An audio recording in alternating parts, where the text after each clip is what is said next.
Hola pilotos, ¿cómo estáis? Bueno, vamos a ver la futura publicación del nuevo Real Decreto que en principio va a tener lugar este año. Bueno, según lo que comentan las malas lenguas, puede ser alrededor del mes de marzo de 2024. Por lo tanto, pues vamos un poco a empezar a entender cómo funciona este Real Decreto y qué cambios va a conllevar a la hora de las operativas que vamos a llevar. En esta explicación nos vamos a centrar en la parte no EASA, es decir, en las operativas para servicios de emergencia y servicios policiales. Sin embargo, ya veréis que sobre todo es la parte principal, la parte primera de este vídeo en el que vamos a ver las mayores diferencias, pero luego también veremos toda la normativa aplicable o gran parte de la normativa aplicable a operadores civiles. Así que no te lo pierdas y vamos para allá.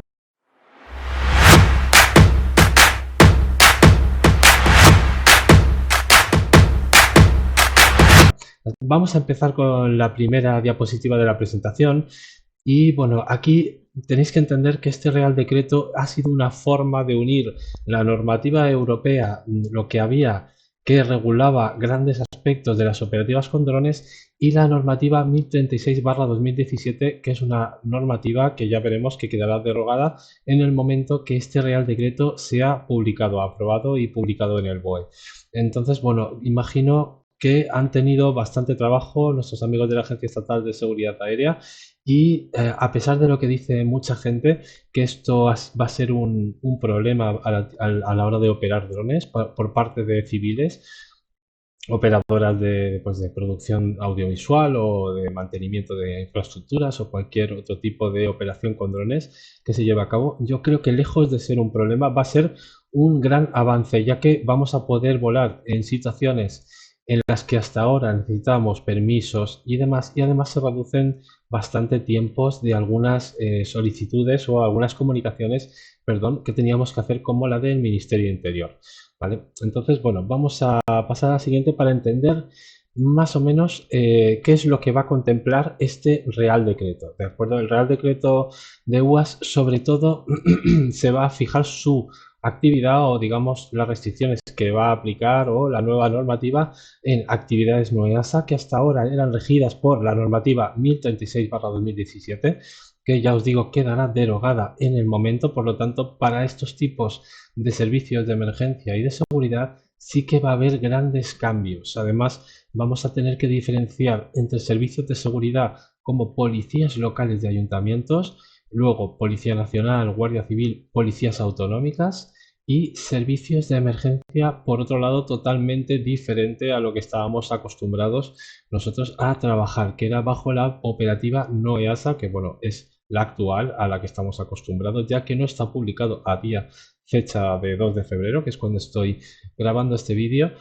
Así que, bueno, vamos a poder ver más o menos qué cambios va a haber para todos estos diferentes servicios. Por otro lado, pues tenemos las edades mínimas, que bueno, tampoco vamos a hacer mucho hincapié ahí. Zonas geográficas, muy importante. Vamos a empezar a entender qué son las zonas geográficas de UAS y cómo van a ser aplicadas en España. Esto es muy importante tanto para pilotos de seguridad y emergencia como para pilotos civiles. Autoridades nacionales que referido a quienes van a regular o quienes van a ser la autoridad en el caso en el uso de drones en España. ¿Vale? Entidades designadas que se va a referir a las escuelas de formación de pilotos, que también va a haber grandes cambios al respecto de cómo se estaba trabajando hasta ahora por parte de las escuelas y las certificaciones que van a tener que tener los pilotos en ciertas situaciones como espacio aéreo controlado o zonas generales o particulares de UAS que puedan ser afectadas por aeropuertos, aeródromos. Esto lo veremos un poquito más en detalle a continuación. Espero que no sea un vídeo muy largo, pero quiero que todos podamos entender cómo va a cambiar la normativa, cómo nos va a cambiar la vida o la forma de trabajar, de operar con drones en España en este momento. Y bueno, también habla sobre los escenarios estándar y cómo aplican, por ejemplo, para fuerzas y cuerpos de seguridad. Ya sabéis que ahora estamos en un periodo transitorio desde el 1 de enero de 2024 hasta el 31 de diciembre de 2025, en el que hay ya ciertos cambios como los marcados de clase que ya han sido introducidos o ya ha sido la normativa introducida, y si no, pues tenemos que utilizar el RDI, ¿no? El sistema de identificación remota a distancia. Bueno, y como os comentaba al principio, aquí veremos ya derogada la normativa 1036/2017. Finalmente, ha sido una normativa que nos ha acompañado desde prácticamente los inicios del uso comercial de drones en España, aunque bueno, ya antes de 2014 incluso ya estábamos haciendo algunos pinitos por ahí, algunos aventureros. Y bueno, y la derogación del capítulo 11 del Real Decreto 1180/2018. Esto también es muy importante, aunque sí que es cierto que en el Real Decreto todavía se hace mención de algunos capítulos de este Real Decreto. Por lo tanto, bueno, ya lo veremos también en otro vídeo posteriormente para estudiar exactamente qué es lo que nos aplica de esto, que al final es pues temas relacionados con aeronaves, aeronavegabilidad de drones y otras cosas importantes. Y bueno, como bien pone aquí, pensar que esto es una guía sobre la que puede haber cambios a la hora de la publicación.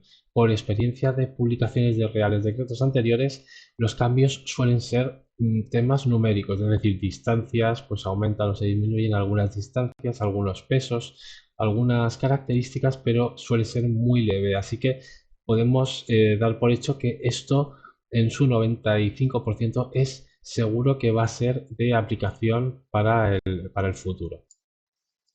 Bueno, para seguir, vamos a diferenciar claramente en cuestión de actividades no EASA, es decir, de sobre todo servicios de emergencia, vamos a dejarlo un poco aparte, y sobre todo fuerzas y cuerpos de seguridad y fuerzas y cuerpos de seguridad del Estado, ¿de acuerdo? Entonces, dentro de las operativas no EASA tenemos dos grandes actores. Tenemos las entidades privadas, es decir, empresas privadas que sean contratadas directamente por estas fuerzas y cuerpos de seguridad o fuerzas y cuerpos de seguridad del Estado para operativas con drones, y las mismas entidades declaradas como públicas. En estas dos situaciones vemos que los organismos que sean de carácter privado van a estar sujetos a ninguna salvedad de todos los procedimientos que vamos a ver en este Real Decreto. Luego veremos una excepción. Sin embargo, las entidades públicas en sí mismas sí que van a estar bastante exentos del cumplimiento de este Real Decreto. Y esta excepción que os comentaba, que está abajo, es cuando se declara una emergencia o catástrofe o calamidad. Entonces estas entidades privadas también tendrán las salvedades, las mismas salvedades que estas entidades declaradas como públicas. Por ejemplo, aquí vemos la primera cosa importante, que sería el registro de operador, ¿no? Entonces, las entidades privadas que vayan a trabajar para fuerzas y cuerpos de seguridad del Estado o servicios de emergencia dentro de una emergencia, una catástrofe, una calamidad, van a tener que estar sujetas al registro como operador, como siempre. Sin embargo, fijaros que aquí ya nos especifica que fuerzas y cuerpos de seguridad no van a tener que hacer este tipo de registro, no estarán obligados, podrán hacerlo y será recomendable. Seguramente habilitarán una base de datos específica para este tipo de operaciones, pero no van a estar obligados a esto. Sin embargo, sí al cumplimiento de algunas de las normas que vamos a seguir viendo a continuación. Dentro de lo que comentábamos, en estos cambios que ha habido desde el 1 de enero de 2024 con la obligación del uso del RDI a partir de esa fecha, o aeronaves que tengan un marcado de clase que ya lo lleven integrado, que sepáis que fuerzas y cuerpos de seguridad del Estado, el CNI y los servicios aduaneros no van a estar obligados de utilizarlo, y si lo utilizan podrán emitir datos falsos. Sin embargo, todos los demás actores van a tener que tener ese RDI instalado para poder emitir. Fijaros aquí también importante diferenciar entre fuerzas y cuerpos de seguridad del Estado y las policías autonómicas, que no están dentro de esto, pero sí que entrarían dentro de las excepciones que estamos comentando. Es decir, a partir de ahora, siempre que veamos fuerzas y cuerpos de seguridad del Estado, vamos a incluir las policías autonómicas, pero de momento no vamos a incluir las policías locales. Es decir, que las policías locales, según este Real Decreto, aunque yo imagino que la agencia estatal luego podrá hacer alguna excepción, sí que van a tener que utilizar el sistema RDI. En cuanto al uso de los escenarios estándar por parte de las fuerzas y cuerpos de seguridad del Estado, de los servicios no EASA, también incluye policías locales, fuerzas y cuerpos de seguridad en este caso, los operadores no necesitarán hacer una declaración operacional, ¿de acuerdo? No van a necesitar hacer ningún trámite previo para volar en estos escenarios estándar, más o menos como se estaba funcionando hasta ahora, ya que como operaban por una normativa que no los tenía en cuenta, pues entonces más o menos vais a seguir haciendo la misma operativa que hasta ahora. Sin embargo, lo que sí que se pide es que se respeten las limitaciones que están establecidas para los escenarios estándar, que confían o dan por hecho desde la agencia estatal que las fuerzas y cuerpos de seguridad y de seguridad del Estado vayan a hacer, digamos, vayan a seguir las recomendaciones de la agencia estatal para volar en estos escenarios, a excepción, por supuesto, del RID y bueno, pues también ese uso de paracaídas pues va a estar recomendado por parte de la agencia y bueno, ya serían los mismos operadores los que decidirían, puesto que ya veis más abajo que en el caso de las solicitudes de autorización también estamos exactamente en el mismo lugar. Es decir, que no van a necesitar solicitar autorización. Ya sabéis que las autorizaciones se solicitan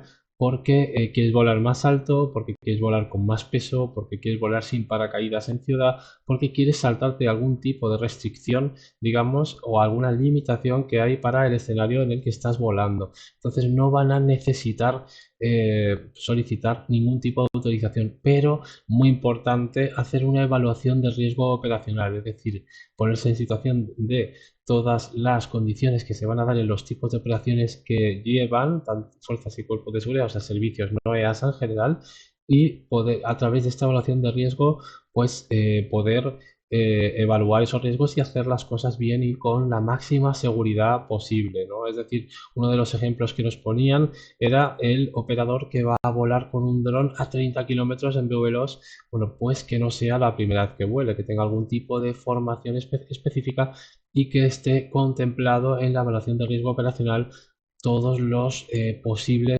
problemas que pudieran surgir en este tipo de operación con este tipo de aeronave, con la tripulación, es decir, con los pilotos, observadores o todos los que estarían implicados en ese tipo de operaciones, lo cual es muy loable y normal. Y ya en este nuevo Real Decreto que no está publicado, como decimos, también se contempla la categoría certificada. Todavía parece que falta bastante tiempo para que las operaciones no EASA estén dentro de esta categoría. Y aquí sí que diferencia claramente el trabajo de los bomberos de los servicios de emergencia del resto de operaciones. Aquí ya vemos cómo en operaciones de lucha contra incendios y salvamento las aeronaves que se utilicen en categoría certificada van a tener que estar autorizadas por la AESA o por la EASA en su caso, si no lo estuvieran por la EASA directamente, por la Agencia Europea, y el resto de operaciones que se realicen, fijaros, los operadores van a tener que tener pues toda la documentación que hasta ahora se conocía, además de la certificación de las aeronaves, pero documentación como el manual de operaciones y evaluaciones de riesgo, porque pensar siempre que esto lo estamos haciendo por la seguridad, es decir, tanto la EASA como la AESA son agencias de seguridad, la europea y la de seguridad nacional, que sería la española. Y ahora vamos a pasar a la parte de formación de pilotos, a los requisitos que se exigen a los pilotos de drones en España. Esto ya es un cambio bastante grande relativo a lo que tenemos hasta ahora. En el futuro, las certificaciones de radiotelecomunicaciones aeronáuticas, es decir, los certificados de radio como los conocemos, van a desaparecer para pilotos de drones. Ya hasta ahora sabéis que las estaban en los cursos, los estábamos dando los ATOS y a partir de ahora estos cursos van a ser impartidos en gran parte por la AESA. La AESA certificará a los pilotos a través de un curso online, imagino, y un pequeño examen en línea, imagino, que harán para poder certificar a los pilotos. Pero habrá dos tipos de certificados: el certificado teórico, el cual será expedido por la AESA, y el certificado práctico. Este certificado práctico será expedido por un instructor que tenga una certificación específica para dar estos cursos o para dar estos cursos prácticos de comunicaciones de banda aérea. Esto ya sí que va a ser un cambio importante y bueno, habrá un periodo transitorio a partir de la publicación de este Real Decreto en el que los certificados de radio que se han emitido hasta ahora tendrán una validez de 2 años, de forma que los poseedores de estos certificados tendrán ese tiempo para adaptarse a las nuevas medidas europeas que están por entrar o bueno, a estas medidas europeas realmente no porque son medidas nacionales aprobadas por la ESA en Real Decreto en España, pero para poder seguir teniendo comunicaciones con aeropuertos o con otro tipo de aeronaves. Y también cambiamos de tema otra vez, vamos a comentar el U-Space, vamos a intentar entender la segregación del espacio aéreo que van a hacer para drones en España, ¿no? Esto es muy importante porque nos afectará a todos, estará representado además en el Real Decreto, lo especifica que están las autoridades obligadas a representarlo en un formato digital fácil de entender, es decir, en el mapa de aire como lo conocemos. Ya sabéis que tenéis un vídeo que os explico cómo funciona hasta fecha de publicación de este Real Decreto, que entonces, bueno, lo cambiaré. Haré un nuevo tutorial para que podáis entender cuáles son las limitaciones, cómo entenderlas y leerlas al milímetro. Y bueno, ya veis aquí que tenemos dos tipos de U-Space, dos tipos de espacios que van a estar segregados o apartados para drones, que son de carácter general y de carácter particular. Son zonas geográficas que son totalmente diferentes, van a estar diferenciadas. Aunque, bueno, más o menos vamos a tener restricciones similares en cada una de ellas. Las zonas generales van a ser zonas que claramente deben de ser protegidas, como por ejemplo grandes instalaciones militares, aunque eso lo veremos un poco más adelante también y hablaremos más en concreto de ello, o por ejemplo centrales nucleares o otro tipo de instalaciones que requieran de una especial protección. Y por otro lado, las zonas particulares, que serán unas zonas que requerirán un estudio por parte de la agencia estatal para poder ser declaradas como zonas geográficas de UAS o para hacer sus restricciones. Los operadores sí que podrán volar en estas zonas, pero siguiendo una serie de normas, una serie de limitaciones a la hora de una serie de requisitos. Tendrán los drones, incluso podrán poner requisitos de formación para los pilotos que vayan a operar en este tipo de zonas, tanto las generales como las particulares.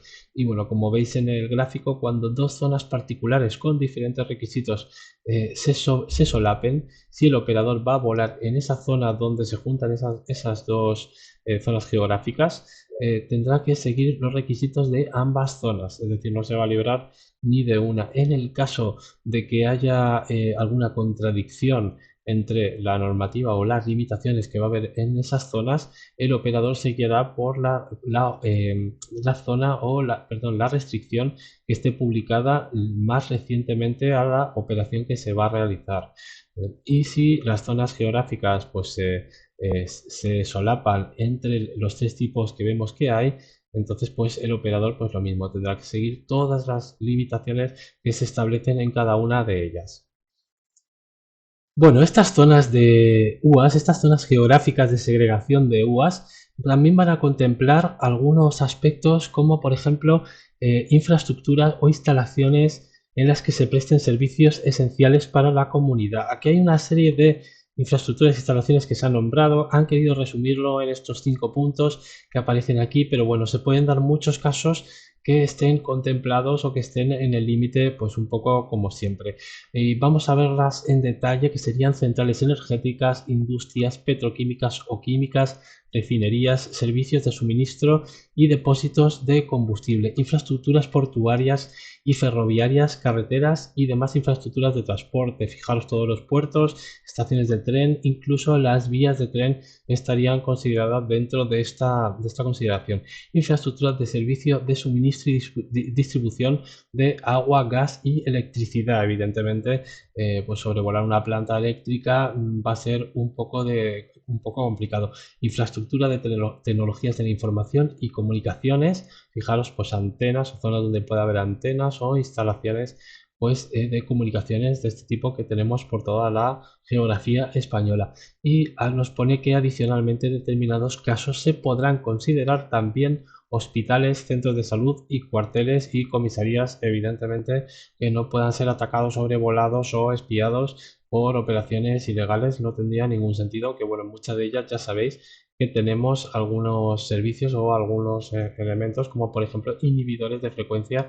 Por lo tanto, si volamos dentro de alguna comisaría próximos, deberíamos de hacer alguna prueba de conexión con nuestro dron de la estación de tierra.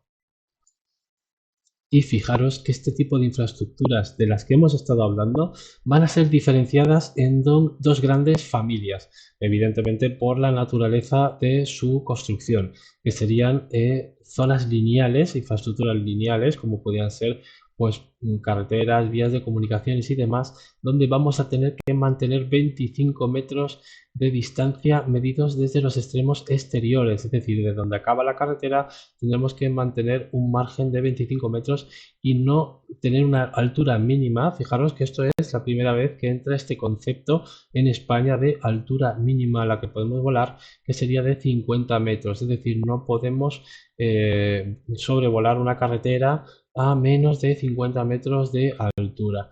¿Vale? Y en caso de infraestructuras que no sean no lineales, fijaros que aquí nos ponen un ejemplo, como por ejemplo una central nuclear.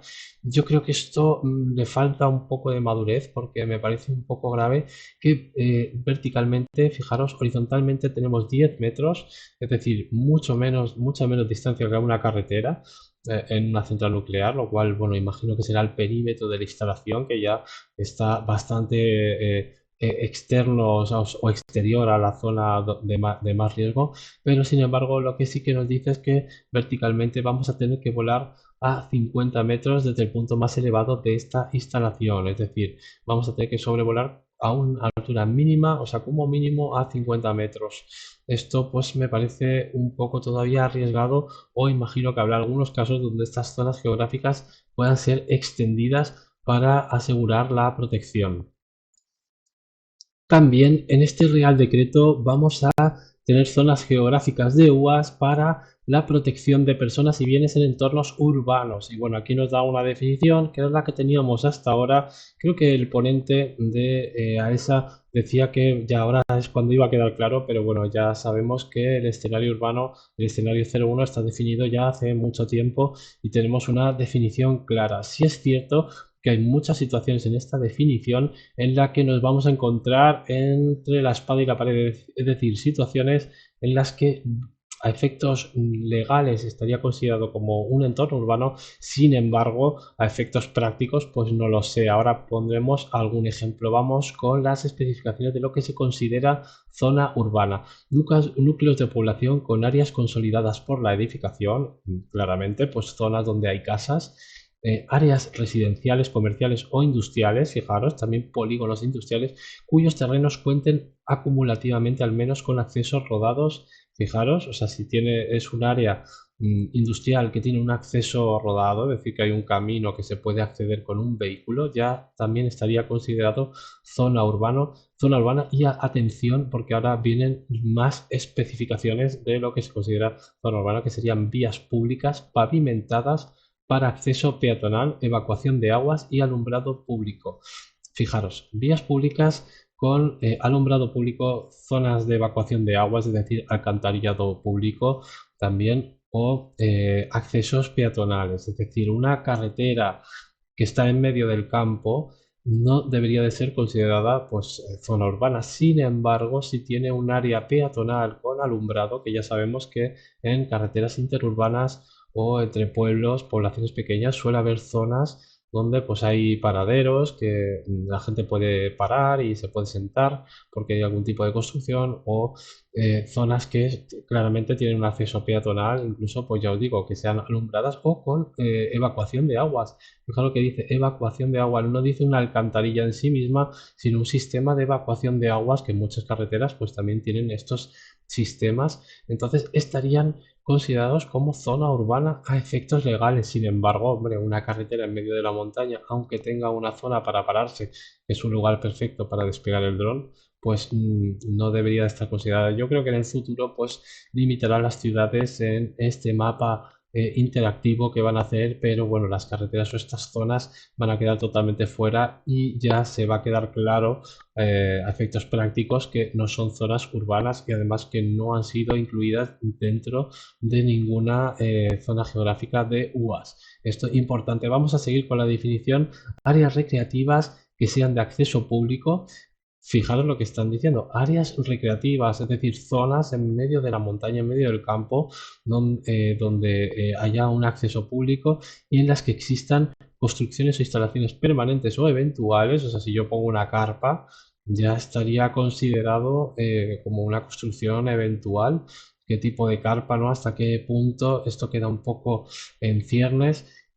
Para el ocio o para el recreo o el deporte, ¿no? Entonces, cualquier instalación móvil, deportiva o de recreo, un castillo hinchable, ya en ese momento, en el momento que montan un castillo hinchable, hombre, evidentemente, si montan un castillo hinchable es una zona donde va a haber familias, va a haber niños y pues es recomendable que si no es que vayas a hacer un trabajo profesional para el que estés capacitado y estés autorizado, pues mejor no vueles por ahí cerca de la gente o mantén siempre la distancia con la regla 1:1 que ya conocemos y bueno, la misma distancia horizontal que la altura vertical del punto donde se podría provocar pues un problema, ¿no? De las personas o los bienes que haya situados en ese área. O sea, esta sería la definición de zona urbana y ya fijaros que hay bastante controversia, pero bueno, espero que en el futuro se vaya aclarando, estabilizando esto con más detalle. Bueno, y específicamente hablando de zonas urbanas, vamos a ver cuáles serían las limitaciones o algunas de las limitaciones que se van a establecer en estas zonas geográficas de UAS relativas a las zonas urbanas. Fijaros que horizontalmente, evidentemente, hasta dónde llega pues, las construcciones, carreteras, zonas pavimentadas, alumbrado público, lo que hemos estado viendo hasta ahora. Y en cuanto a la altura a la que se van a extender estas zonas geográficas, fijaros que son 300 metros, pero nos especifica que es sobre el obstáculo más alto situado en un radio de 600 metros desde el dron. Es decir, donde situemos el dron que vayamos a volar, tenemos esa limitación de 300 metros sobre el obstáculo más alto en un radio de 600 metros, como he dicho. Bueno, una ventaja importante que vamos a tener a partir de ahora para volar en zona urbana, por eso os decía al principio que yo lo veo todo ventajas, ¿no? Que esté un poco más regulado, que queden claros algunos aspectos operativos para policía, servicios de emergencia y también para los operadores civiles. Entonces, esta cosa buena es que el tiempo en el que teníamos que hacer esta comunicación previa al Ministerio de Interior, que vamos a seguir teniendo que hacer, en vez de 10 días, se va a reducir a 5 días de antelación. Que bueno, 5 días pues suele ser, ya es una antelación bastante más pequeña donde nos podemos planificar mucho mejor. Así que bueno, lo veo como una cosa pues muy positiva. Y bueno, y más limitaciones en categoría abierta en estas zonas urbanas que evidentemente pues esto era de esperar que lo fueran a tratar así este tema, porque en categoría abierta el piloto debe garantizar que el UAS no sobrevuela edificios, domicilios de personas físicas, incluyendo, fijaros, patios y zonas análogas y demás. Es decir, que esas zonas donde las personas pues hacen vida está prohibido sobrevolarlos. Y además, cuando sea con un C1 tiene que tener una distancia horizontal mínima de 10 metros y a partir de un C2 en su categoría abierta A2 deben de tener una distancia o cumplir una distancia de 30 metros. Pero bueno, ya sabéis que con el modo de velocidad lento activado podemos reducir esa distancia de 30 metros hasta 5 metros. Bueno, y lo más importante, lo más relevante a mi juicio para todo el mundo, tanto para Fuerza y Cuerpo de Seguridad del Estado, servicios de emergencia y operadoras civiles, es las nuevas distancias a aeródromos y helipuertos. Bueno, voy a poner otro documento porque aquí en esta presentación no se puede apreciar las distancias con una calidad buena. Entonces, bueno, hasta ahora no sé por qué los EAROS que se entregaban en los aeropuertos, en los modelos que nos daban, ya nos aparecían estas distancias que ahora nos hablan en esta publicación, que todavía no está publicado, del Real Decreto que va a regir estas cosas específicas dentro de aeropuertos que van a ser considerados también como zonas geográficas de UAS con sus limitaciones. Entonces, siempre que estemos dentro de espacio aéreo controlado, a partir de ahora no vamos a tener que tener una coordinación con los aeropuertos o con las infraestructuras como aeródromos, helipuertos. Estas coordinaciones van a estar limitadas en un radio más pequeño y además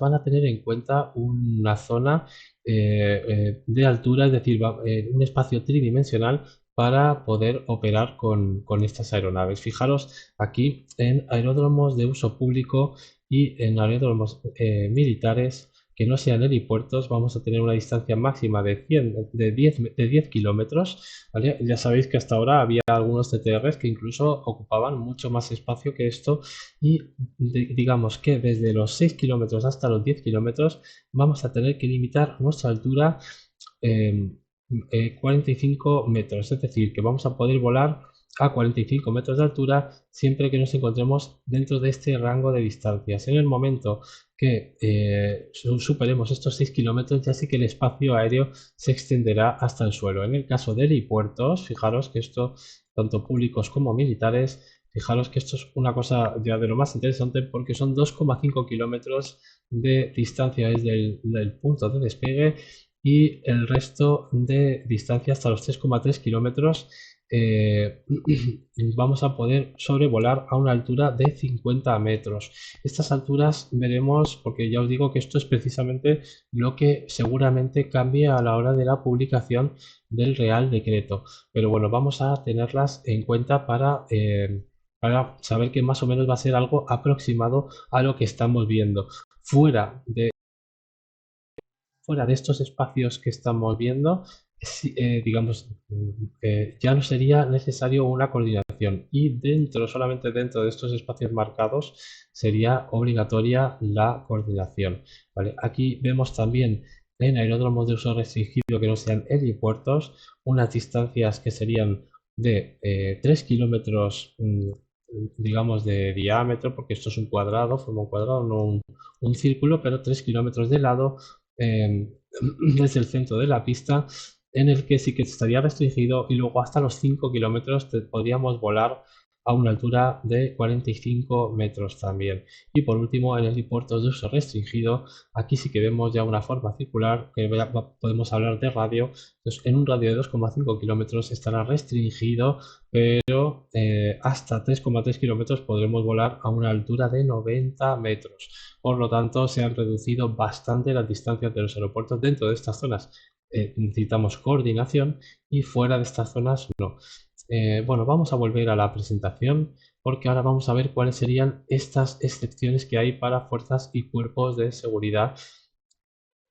Bueno, ya veis que estas zonas geográficas van a tener diferentes naturalezas, también podrán ser segregadas por motivos medioambientales, de privacidad de las personas o cualquier otro que se solicite a la Agencia Estatal de Seguridad Aérea. Estos evaluarán esta cantidad de privacidad o esta necesidad de generar una zona geográfica de UAS y entonces pues lo aprobarán o no. Pensar que estas zonas geográficas de UAS no pueden ser hechas por eventos que sean cosas que sean eventuales, es decir, no se puede por un partido de fútbol, por ejemplo, no se podría declarar una zona geográfica de UAS, tiene que ser por cosas permanentes, aunque sí que las zonas geográficas podrán estar activas en ciertos momentos o en ciertos momentos podrán estar inactivas. Veremos cómo se desarrolla la naturaleza de esta nueva aventura que nos espera en el mundo de los drones, estos cambios tan significativos a la hora de operar nuestros drones en España. Y bueno, el Real Decreto lo voy a dejar subido para que lo tengáis. He subrayado lo que más afecta, lo más importante, los elementos más importantes, que tampoco son tantos, merece la pena leerlo y echarle un vistazo. Y bueno, me lo podéis solicitar a través de los comentarios o a través del correo, lo que queráis, pedírmelo y yo os enviaré el Real Decreto ya resumido y subrayado para que lo tengáis si lo necesitáis. Así que nada, bueno, muchas gracias por estar aquí hasta el final. Espero que os haya resultado interesante. Cuando vayas a estar la publicación, este vídeo lo actualizaré y ya sobre el mismo Real Decreto publicado veremos todos los aspectos importantes en más detalle para que tengáis pues una idea totalmente